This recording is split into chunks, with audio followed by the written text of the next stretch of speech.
Hello everyone, welcome to Wild Writing in the Time of Corona, to day 80. Can't believe we've reached day 80, but we have. And today we're going to do a workshop which I've done many times before and is often very successful, particularly with young children. So, particularly with children. So I think it's something that might be nice to share with children if you have them. Or with grandchildren possibly. So the poem has a title. It's called You Are, and to do today's workshop you need to think of somebody about whom you have strong feelings. Those feelings can be very positive feelings, they can be equally quite negative feelings, it really doesn't matter.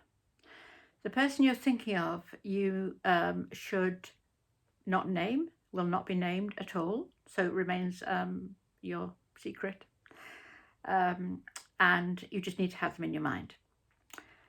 From that point, once you've chosen the person, the whole poem goes into a series of metaphors. So saying one thing is another thing, not using like or as, purely metaphor. And I'm going to ask you to find metaphors for the following things. Just to explain a little more clearly, if I was doing this about, for example, my mother, and number one on my list was a piece of furniture, I would have to think of a piece of furniture that I could say my mother would be. For example, there's no way that she would be an old splintery table with rickety legs. She's much more likely to be, a fine Welsh dresser, which kind of dominates the room. Or she might be a very comfortable chair to sit in. And from the metaphor, you as the reader would realise that the feelings were, initially you'd realise that they're very positive, but then you might start to think, well, why compare your mum to a Welsh dresser? Because she's quite tall, she's got lots of things about her, as a Welsh dress would have lots of things on it, and so the metaphor starts to extend, and that's basically how the poem works. So for each thing on the list I'm going to give you, you need to decide, and this is something that to do when you pause the video, you need to decide what your person would be if they were a. Okay, so number one, as you know, is a piece of furniture.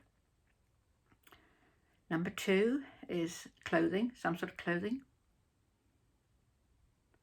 Number three is a drink. So if they were a drink, what drink would they be? Not what drink they like. So don't choose something that you know they like particularly, but it has to be something that has qualities in common with them. Number four is a plant, some sort of plant. Number five is any object you might find in a house. Any object in a house. And number six is some sort of food. Just run through those again. So a piece of furniture, clothing, drink, plant, something in the house, and food. So you're going to come up with something that very obvious, very kind of concrete, and which will leave us in no doubt at all about your feelings. To give you another example, something in the house, if I was writing a poem about my mother, I probably would choose a radio that was on, because in that you get a sense of there being a presence everywhere. You can kind of hear the sound, you kind of know that they're there. So that would be the feeling that I wanted to convey. So it's a very powerful metaphor poem. Each verse is about one of the metaphors. And you start each line with saying, you are. And then you say what they are. But then you say a little bit more than that. So not just that they are a radio on, but a radio on, and you would talk about what you might hear on the radio, or how you perceive the radio, or describe the radio itself. So the whole verse, maybe about, there's a first line, maybe two or three more lines, and if you like, as a kind of shaping exercise, a structural element of the poem, you can finish the verse with just the simple line, you are. Okay, if you're not sure about this, then if you listen to the end of the video, you'll hear my example of it. But for the moment, with your person about whom you have strong feelings in mind, you're going to make a list of things about them. I'm going to suggest you maybe don't want to write 6 verses because I think that would be quite a lot. So maybe 3 verses, shall we say? 3 or 4 verses, but it's completely up to you. Okay, so I hope you have fun with it. Paper at the ready, pen at the ready, and I'm going to say start.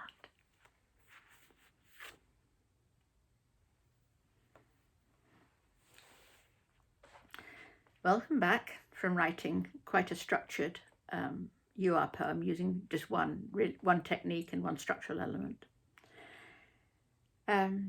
If you've done this, I think this is often a really good example of how you can think about things and write in extended metaphors, which is not always very easy to do. But I think it's a different way of extending our thinking. So I hope you've enjoyed it. I'm going to read you mine. I'm not going to tell you my choices, but I'm going to see if at the end of the poem you are fairly clear about how I feel about this person. Okay, here we go. You are. You are a velveteen cushion full of air and feathers, bright green, azure blues, pinks and golds, soft to hug and cuddle, to rest my head on, to bring me comfort. You are. You are a wondrous fern with huge fronds reaching to the sky, looking for the sun as your elegant leaves try to get higher. So green, standing so proudly, many-headed tree fern. I touch your leaves as I pass. You're like a divine giant grass. You are. You are yellow yogurt curry, freshly made with love. Spices from India, the ancient recipe from there too. Tiny grains of rice swim in turmeric seas. You are a favourite taste. Smiles come from you, from a world away. You hint at mischief, but delight the senses. Your goodness is here to stay. You are.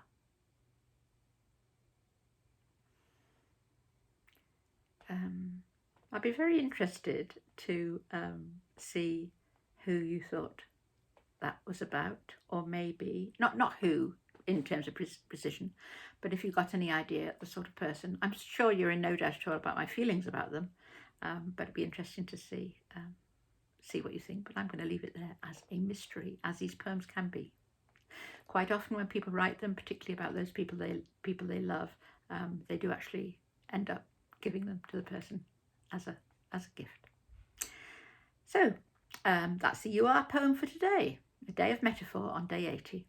And I hope you've enjoyed it. I hope you may share it with your friends, like it, comment on it, and just enjoy writing. And I shall see you back here tomorrow for day 81. In the meantime, take care.